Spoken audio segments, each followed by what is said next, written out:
Bismillahirrahmanirrahim. Alhamdulillahirabbil alamin.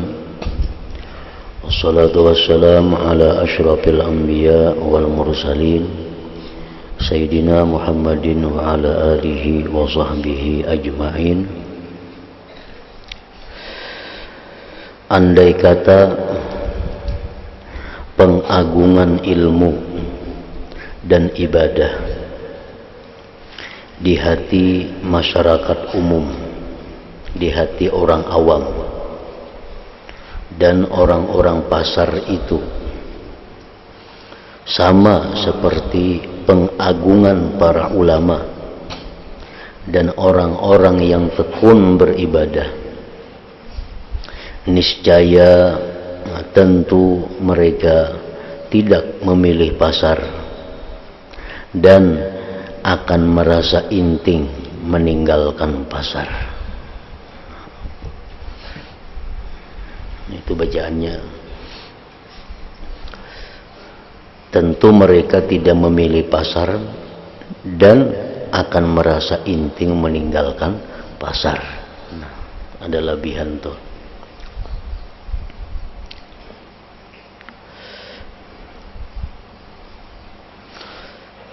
Para ulama mereka itu mengagungkan ilmu, sehingga mereka itu diberi Allah ilmu. Ahli ibadah mereka itu mengagungkan ibadah, sehingga mereka diberi Tuhan taufik untuk ibadah. Nah, sedangkan orang-orang umum, orang-orang ahli pasar, mereka itu mengagungkan duit. Nah, sehingga mereka diberi Allah duit itu. Nah, nikmat Allah akan selalu mengalir, nikmat Allah akan selalu tercurah kepada orang-orang yang mengagungkan nikmat itu. Kalau kita dapat ilmu, kalau kita merasa mendapat sesuatu yang sangat besar, maka nikmat ilmu akan selalu datang kepada kita, karena kita dianggap oleh Allah menghargai, mengagungkan nikmat ilmu itu. Orang yang ahli ibadah, apabila dia melakukan ibadah lalu dia merasa dapat anugerah yang sangat besar, nah maka taufik ibadah itu akan selalu datang kepada mereka. Demikian pula orang-orang pasar, apabila mereka itu mengagungkan datangnya duit, mereka merasa sesuatu yang sangat besar dengan datangnya nikmat duit tadi, maka nikmat duit itu akan selalu datang kepada mereka yang mengagungkan itu. Jadi Allah Ta'ala itu memberikan nikmat kepada orang-orang yang mengagungkan nikmat itu, kepada orang-orang yang menganggap besar nikmat Allah itu.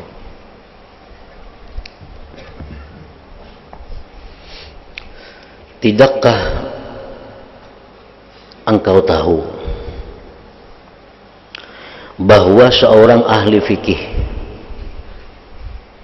seorang ahli hukum, apabila telah menemukan hukum suatu masalah yang semula samar baginya. Ini orang ini hobinya ilmu fikih, nang disenanginya itu ilmu fikih. Lalu pada suatu saat inya ada kada dapat hukum sesuatu. Napa hukumnya inya kada dapat? Nah kemudian inya cari dalam kitab, berbulan-bulan inya cari, akhirnya dapat. Oh ini hukumnya. Nah maka betapa senang hatinya, betapa senang hatinya. Betapa agung pengaruh masalah itu di dalam hatinya. Seumurannya ingat masalah itu hukumnya, seumurannya ingat daripada agungnya itu masalah. Sampai-sampai umpama ia menemukan uang 1000 dinar, belum tentu kegembiraannya melebihi kegembiraan kalau ia dapat memecahkan masalah tersebut. Terkadang ia diprihatinkan oleh satu masalah agama, lalu ia memikirkan masalah itu sampai setahun penuh, bahkan sampai 10 atau 20 tahun lebih, hanya dapat hukumnya. Cari kitab-kitab, apa juga hukumnya ini. Nah, ini hobinya itu. Nah, hobinya itu mencari hukum. Sampai 20 tahun cari-cari hanya dapat. Nah, sedangkan ia tidak menganggap lama. Ini kadang menganggap lawas 20 tahun itu karena kesukaan dapat hukumnya tadi, dan tidak pernah membuatnya bosan.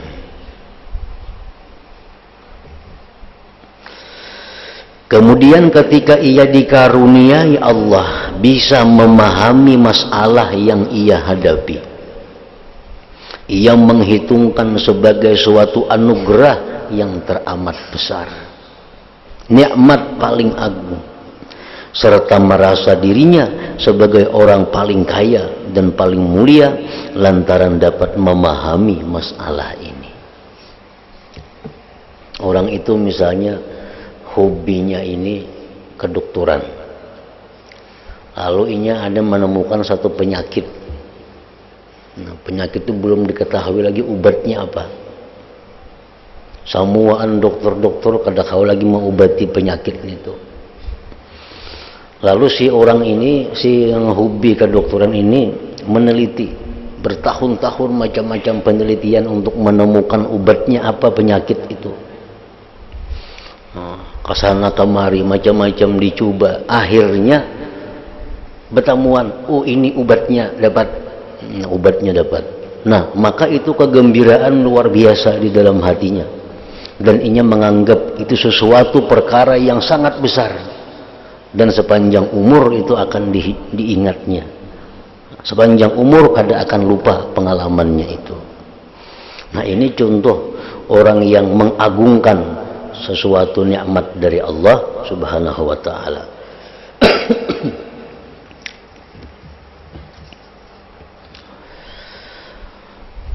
Jadi artinya kalau kita hendak dapat ilmu, maka anggaplah besar ilmu itu. Anggaplah besar anugerah ilmu itu. Rasakan kegembiraan yang luar biasa bila dapat ilmu itu. Nah, bila kita demikian halnya, maka nikmat ilmu itu akan selalu datang kepada kita. Karena Allah pasti akan memberikan nikmat itu kepada orang yang menghargainya. Kenapa orang-orang umum, orang-orang pasar, mereka itu kada rajin beribadah? Kenapa orang-orang pasar itu kada rajin menuntut ilmu? Karena Allah tahu ini orang kada mengagungkan ilmu, ini orang kada mengagungkan ibadah. Nang diagungkannya itu duit. Jadi nikmat duit diberi Tuhan, selalu mengalir nikmat duit. Tapi urusan ibadah ini kada diberi Tuhan. Karena Tuhan tahu orang ini kalau diberi ibadah, inya pun kada bangga, inya pun kada merasa besar, inya pun kada merasa itu anugerah yang luar biasa.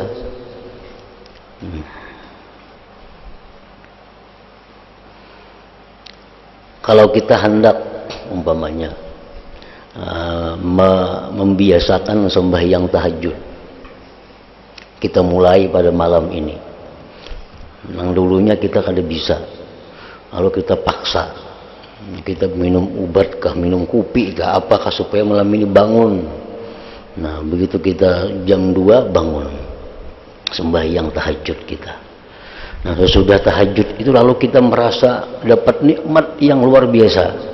Kita merasa bahwa kita ini diberi nikmat yang agung oleh Allah, sehingga kita bisa sembahyang malam ini. Nah, bila demikian hati kita, maka untuk malam-malam berikutnya Allah mudahkan kita untuk melakukan yang demikian itu. Nah, itu contoh ibadah. Ilmu kayak itu juga. Ilmu kita membaca kitab, pasti ada yang kadang-kadang kada paham. Baca kitab, kita kada paham. Kita pikirkan ini, kita cari kitab lain. Kalau punya ada yang lebih jelas, kadada juga kasana kamari kita cari, betakun orang. Sekalinya nang kayak ini bacaannya, kayak ini pemahamannya, dapat sudah. Nah begitu kita dapat, kita merasa dapat anugerah yang besar dari Allah. Kita merasa dapat nikmat yang besar dari Allah, karena dulunya kada paham, sekarang paham. Nah bila kita hargai nikmat seperti itu, nah yang berikutnya kayaknya Allah akan selalu memudahkan kepada kita sesuatu pemahaman yang sulit-sulit, akan diberi Allah kemudahan untuk memahaminya. Nah sama halnya menghafal kayak itu juga. Kita ini susah payah dulunya menghafal satu surah Al-Muluk, umpamanya surah Tabarak, kita hafal berminggu-minggu, gulang-gulik menghafal surah, akhirnya hafal. Nah begitu ini hafal, baca mengadakan lawan kawan, nah membaca Tabarak hafal kada, baca bujur ya kawan, kada yang salah. Nah kalau kita gembira, hati kita ini merasa dapat anugerah yang agung dari Allah. Nah, kita kesukaan dapat menghafal Tabarak ini. Nah kayaknya menghafal surah berikutnya akan dimudahkan oleh Allah, karena kita sudah menghargai nikmat Allah yang demikian tadi.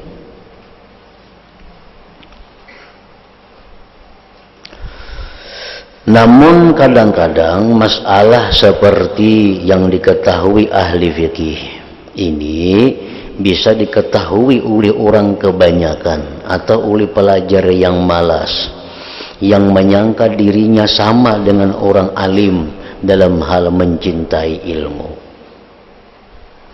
Nah sambungannya, seringkali kalau terlalu lama membicarakan masalah, ia menjadi bosan atau tertidur. Nah kadang-kadang ada orang nama anggap dirinya itu mencintai ilmu. Ada orang yang kadang-kadang menganggap dirinya ini adalah pecinta ilmu. Tetapi kalau terlalu lama membicarakan ilmu, terlalu lama membahas masalah ilmu, dia bosan, dia tertidur. Nah, kalaupun masalah itu bisa jelas baginya, maka ia tidak menganggapnya sebagai sesuatu perkara besar.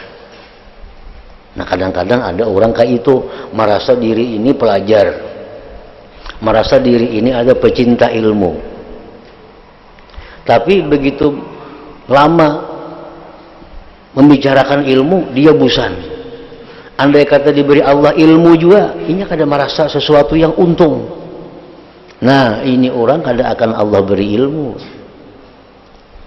Ini orang kada akan Allah beri ilmu. Kenapa? Karena inya kada menghargai nikmat ilmu itu. Kayak kita juga umpamanya kita memberi duit. Nah, contohnya kita beri duit sekongnya 10.000. Kita beri 10.000, soalnya ke kantong. Terima kasih gini kada.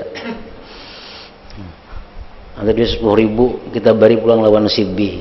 Mana si B ini diberi 10.000 kasukaan, ambung-ambung, mencium-cium ke duit. Terima kasih. Satu saat, esok hari kita ada pulang duit 10.000 nih, harus diberiakan. Kemana kita mau unjuk duit ini? Lawan nang kada berterima kasih tadi, kan lawan nang ambung-ambung kasukaan itu kan. Tentu kita akan mau unjuk duit lawan nang kasukaan tadi. Nah itu mendekatkan paham kita kepada yang dilakukan oleh Allah Ta'ala. Allah memberikan nikmat kepada orang yang menghargai nikmat itu, yang mengagungkan nikmat itu.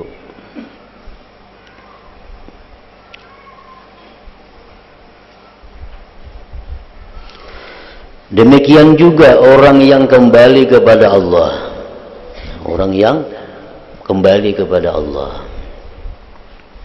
Berapa tahun ia bersungguh-sungguh melatih dirinya dengan riyadhah, latihan, dan menjaga nafsu dari kesenangan nafsu, serta mengendalikan anggota tubuhnya dalam gerak dan diamnya, dengan harapan semoga Allah Ta'ala berkenan menyempurnakan 2 rakaat saja yang penuh adab dan kesucian untuknya.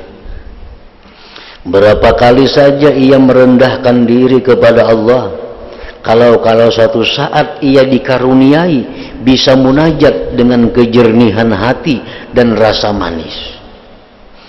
Seandainya dapat berhasil 1 kali saja selama sebulan, bahkan sekali dalam setahun, atau sekali seumur hidup, maka ia menganggap munajatnya itu merupakan suatu anugerah besar dan nikmat yang paling agung.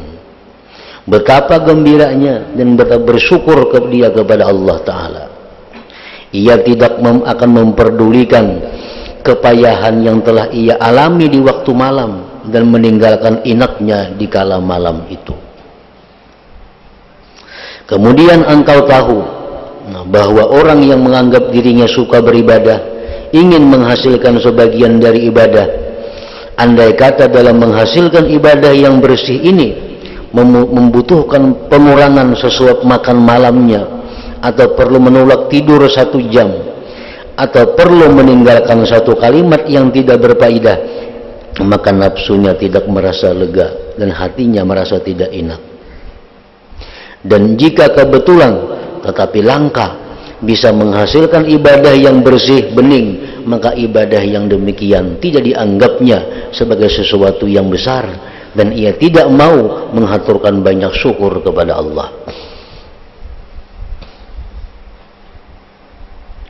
Ini 2. 1, manusia hamba Allah yang kembali kepada Allah.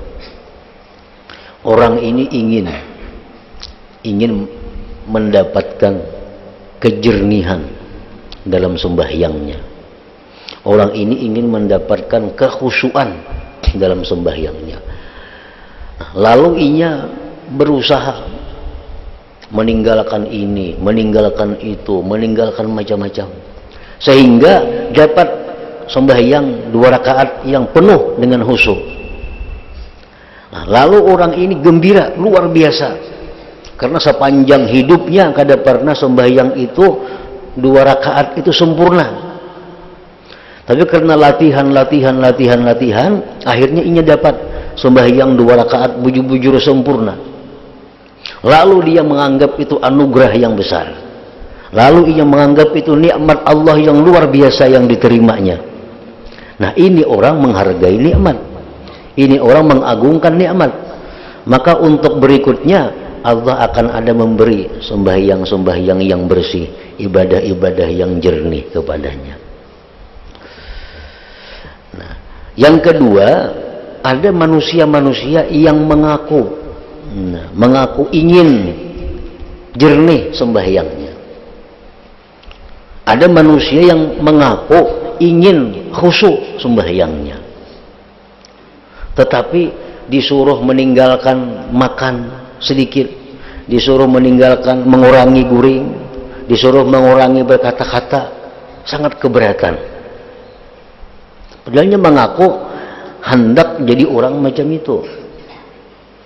Nah, andai kata inya ini diberi Allah juga sembahyang yang baik, yang jernih, itu punnya menganggap biasa-biasa saja, menganggap ada suatu anugerah yang besar.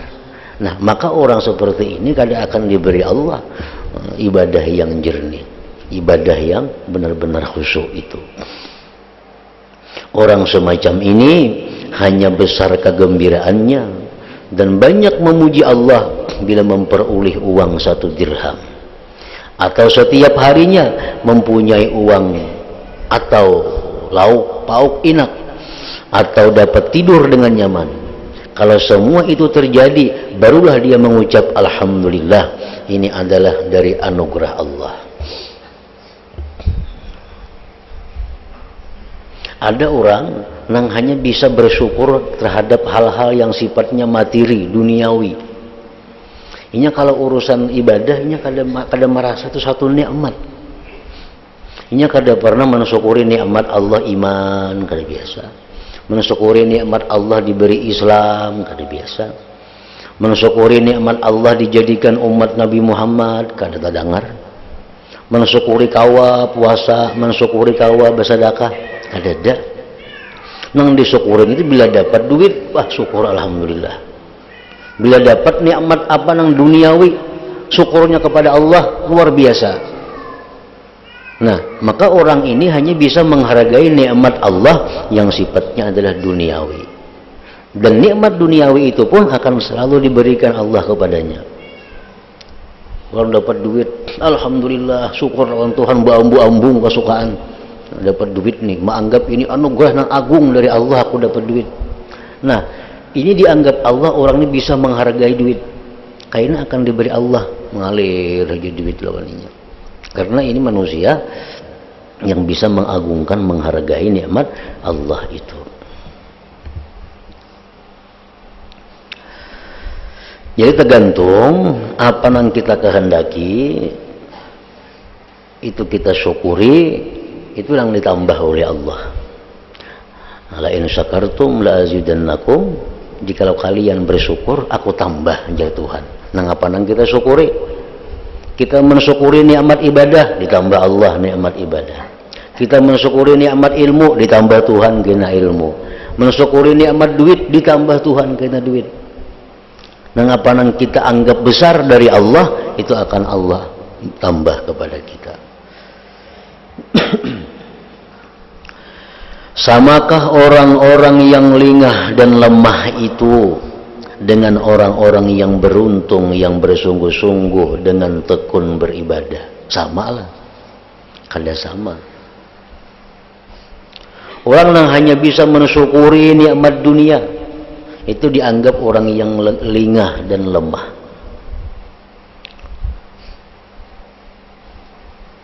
Orang yang mensyukuri nikmat ilmu, nikmat ibadah, dianggap sebagai orang yang tekun, dianggap sebagai orang yang beruntung. Nah, samakah dua orang itu? Tentu kada sama. Oleh karena itu, orang-orang yang miskin ini, orang-orang yang bisa hanya mensyukuri duit tuh, itu dipadahkan sidin miskin, yang lemah dan lemah, terhalang dari kebaikan. Makanya kada kau berbuat baik. Orang tuh hanya bisa mensyukuri nikmat dunia. Kita bawanya sembahyang, kita sembayangan, nah malam ini 100 rakaat, bah angkat tangannya, bersanggup. Padahal 100 rakaat itu berapa? Paling-paling sejam tuntong. Nang wajibnya aja tuh. Nah, Fatihah kuliah, Fatihah kalau Allah sejam tuntong 100 rakaat. Tapi inya asa bertahun-tahun gitu tuntong menggawin itu. Katuran semuaan awak. Tapi mun berjalan 2-3 pal, berjalan pagi kada katuran awak. Kenapa? Karena orang ini hanya bisa mensyukuri nikmat-nikmat duniawi. Kada Allah beri nikmat-nikmat agama. Allah Maha mengetahui, Allah Maha adil, Allah Maha bijaksana. Kada akan memberikan nikmat kecuali kepada orang yang menghargainya. Tergantung anak apa yang kita hargai, itu akan diberikan Allah kepada kita.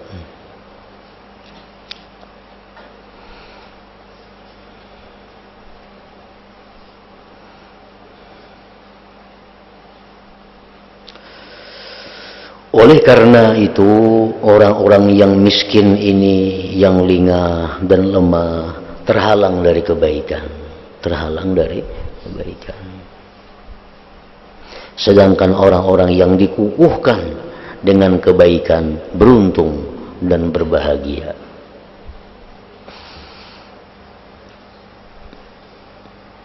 Demikian pula pembagian Allah. Demikian pula pembagian Allah yang maha adil mengenai urusan makhluknya. Allah adalah zat yang maha mengetahui kemaslahatan hamba. Inilah keterangan perincian dari firman Allah Ta'ala, alaihissallah bi'a'lama bisyakirin. Artinya, tidakkah Allah mengetahui orang-orang yang bersyukur itu? Kenapa Abu Jahal, Abu Lahab, kada diberi Allah anugerah Islam? Sedang padahal mereka orang kaya, orang terhormat, keturunannya Quraisy. Kenapa Allah berikan nikmat Islam, iman kepada orang-orang miskin seperti Bilal, Suhaib, orang-orang hina, orang-orang rendahan? Karena Allah mengetahui Abu Lahab, Abu Jahal ini kalau diberi Allah Islam, iman, ini kada bangga, ini kada mengagungkan, ini kada merasa itu anugerah yang besar. Ini bisa mengagungkan hanya masalah duit. Sedangkan ini Bilal, ini Suhaib, Allah tahu hatinya ini kalau diberi Islam, dia akan mengagungkan. Dan dia rela mati memperjuangkan Islam itu. Allah beri orang-orang miskin ini, orang-orang lemah ini, Islam, iman. Nah, itu alaihissallah bi'a'lama bisyakirin. Artinya Allah itu kada tahu kalau orang syukur, tahu. Jadi kenapa orang nasaikung ini rajin beribadah, nasaikung kada? Itu alasannya sekalinya. Nah, orang nampak ibadah ini Tuhan tahu hatinya itu bila beribadah rasa agung, rasa dapat anugerah agung. Bila kawam baca sahajus Quran sekali duduk, umatnya asa kasukaan, asa banyak benar dapat nikmat oleh Allah. Maka kena isuk dengan mudah sahajus pulang. Isuk mudah sahajus pulang. Bisa ditambah Tuhan.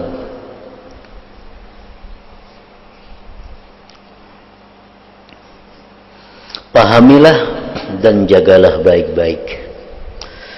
Ketahuilah engkau tidak terhalang dari kebaikan yang engkau harapkan kecuali dari diri engkau sendiri.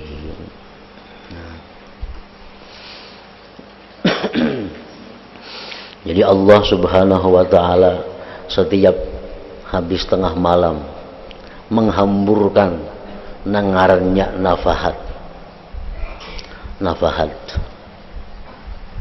Nafahat itu artinya anugerah ilmu, anugerah ibadah, anugerah berbagai macam kebaikan terkumpul dalam nafahat itu. Nah, nafahat ini dihambur oleh Allah di tengah malam itu ke seluruh dunia. Cuma kadang-kadang ada orang yang menutup pintu, kada masuknya ke rumah itu, rumahnya berkunci, kayak apa anak masuk. Ada orang yang rumahnya terbuka, lampunya terang, nah, singgahlah nafahat itu di situ. Nah, malam esok kayak itu pula, malam esok kayak itu pula. Nah, demikian contohnya orang-orang yang hatinya bersih, orang-orang yang hatinya bersih. Pada tengah malam itu walaupun inya guring, asalkan guring dalam keadaan suci, itu akan dapat masukan nafahat dari Allah itu. Tapi kalau orang ini kada tobat, orang ini ada dosa yang besar, maka nafahat itu akan lewat dari hatinya, lewat begitu saja, tanpa masuk, tanpa menyentuh sedikit juga pun. Nah, makanya disunatkan kalau goreng itu kita berwudu, awak bersih dari najis. Disunatkan goreng itu kalau bisa menghadap kiblat. Untuk apa? Karena di tengah malam itu Allah selalu membagi-bagikan nafahat. Nafahat itu taufik, hidayah, ilmu, yang bagus-bagusnya. Nah, bila mana kita guring dengan cara demikian, dapat bagian dari itu. Nah, sama kayak raja menyuruh pengawal-pengawalnya, ya raja, nanti duit 1 miliar, malam ini bagi di berabai. Bila ada rumah nanti malam berbuka lawangnya, nyarak lampunya, tinggali 1 juta tiap rumah. Jadi keliling ajudan yang membagi duit membawa 1 miliar. Ada rumah nang pinatarang malam tuh lawangnya kada besunduk, tinggali 1 juta. Rumah nang pinakadap bapagar besar pam pulang bak ada masuknya nenek. Ada masuk. Nah kayak itu juga hati kita ini. Jadi engkau tidak terhalang dari kebaikan yang engkau harapkan kecuali dari diri engkau sendiri. Kita juga yang menghalangi datangnya kebaikan itu.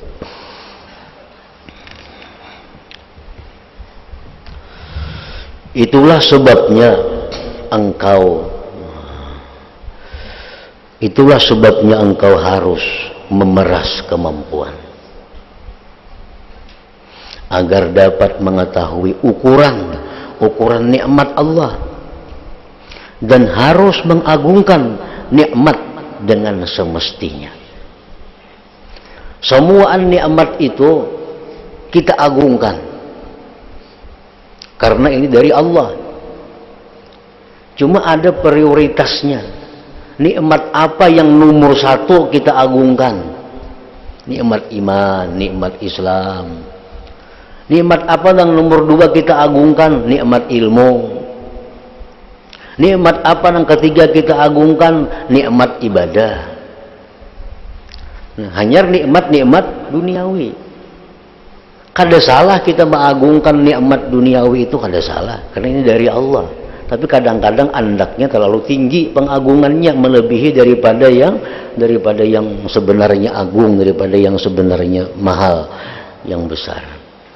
Kita dapat duit 1 juta, kalau kita kesukaan, alhamdulillah mencium-cium ke duit, kada apa-apa itu. Tapi bila kita kawa beribadah, lebih dari itu gembiranya, lebih dari itu syukurnya, nah itu kan jadi masalah. Nah jadi masalah ini bila sudah kita kawa beribadah biasa-biasa aja, diberi orang ilmu, hendaklah amalan, nah ini amalan bagus, nah baca biasa aja. Apa bina suka diberi amalan tuh kada juga. Nah ini kada menghargai lawan nikmat, berarti ini nikmat yang lebih besar daripada nikmat duniawi.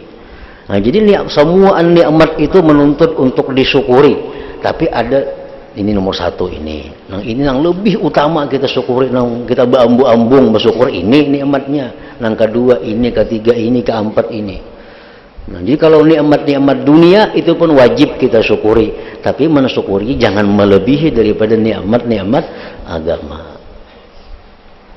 Nah memeras kemampuan agar dapat mengetahui ukuran nikmat Allah dan harus mengagungkan nikmat dengan semestinya. Nah, paksa. Malam ini aku harus membaca Quran sekali duduk 2 juz. Paksa. Nah, baca 2 juz, tuntung kawa 2 juz. Nah, gembirakan hati, wah aku syukur. Luar biasa malam ini kawa membaca Quran 2 juz, seumuran kada suah. Nah, kesukaan membaca Quran ini kawa 2 juz. Menganggap ini nikmat yang agung diberikan Allah kepadaku. Nah bila kita macam itu kawa, malam esok kita kada sangalih malam itu lagi. Allah sudah mulai mengalirkan taufik hidayah kepada kita. Karena Tuhan tahu ini orang syukur, ini orang mengagungkan anugerahku yang agung itu. Nah sehingga engkau menjadi orang yang ahli menerima nikmat, yang ahli menerima nikmat. Lalu diberi kekekalan nikmat. Lalu kita kawat terus menerus nikmat itu, kekekalan nikmat itu. Kenapa orang nih bila bulan puasa kawa sembahyang tarawih 20 rakaat, bila bulan puasa kawa 20 rakaat, 23 lembah witir. Tapi bila kada bulan puasa witir aja kada tegawi lagi, apalagi itu sunat lainnya, apalagi sunat mutlaknya 20. Padahal semestinya kalau inya bertarawih di bulan puasa, berwitir di bulan puasa, bulik ke rumah merasa untung, rasa syukur luar biasa. Nah, malam ini kawal tarawih 20 rakaat, 23 tambah witir, asa dapat nikmat nang agung. Nah, tiap malam kayak itu dirasakannya nikmat tarawih nih. Nah, kayaknya imbah raya dengan mudah Allah pasti akan memberi mudah sembahyang witir nyaman, sembahyang sunat mutlak 10 rakaat, 12 rakaat atau berapa nyaman. Karena Tuhan tahu ini orang menghargai nikmat sembahyang itu. Nah, kita ini tarawih umpatan orang aja. Karena bulan puasa kebiasaan tarawih. Karena bulik tarawih nang tabangai di rumah, nang kalapahan tentang di rumah kayak datang angkut nang apakah nang tarawih ini tuh. Alhamdulillah pada mengangkut barang nang malaman. Kadang mensyukuri nikmat Allah, sehingga begitu habis Ramadan tamat juga witirnya kada ada lagi, sembahyang apa kada ada lagi, karena ini orang kada diberi Allah, ya Allahnya diberi pang kada mensyukuri, kada merasa agung nikmat itu. Lalu diberi kekekalan nikmat sebagaimana permulaan menerima, sesuai dengan apa yang kututurkan dalam pokok yang kedua. Allah adalah zat yang sangat balas kasih, yang kasih sayang kepada hamba-hambanya. Nah, pokok yang kedua,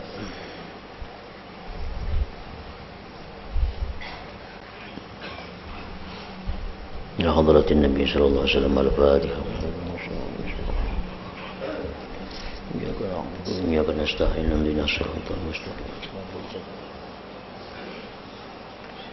Bismillahirrahmanirrahim. Alhamdulillahi rabbil alamin. Wa sallallahu wa sallam ala sayyidina Muhammad wa alihi washabihi ajma'in. Allahumma ighfir lana ma akhta'na wa ma ta'ammadna wa ma asrarna wa ma asrarna wa ma anta a'lam bihi minna. Antal muqaddim wa antal muakhir, la ilaha illa anta. Allahumma anfa'na bima 'allamtana wa 'allimna ma yanfa'una wa zidna fahman wa ilman wa amalan wa hudan wa taufiqa birahmatik ya arhamar rahimin. Sallallahu ala sayyidina Muhammad wa alihi wasallam. Alhamdulillah rabbil alamin.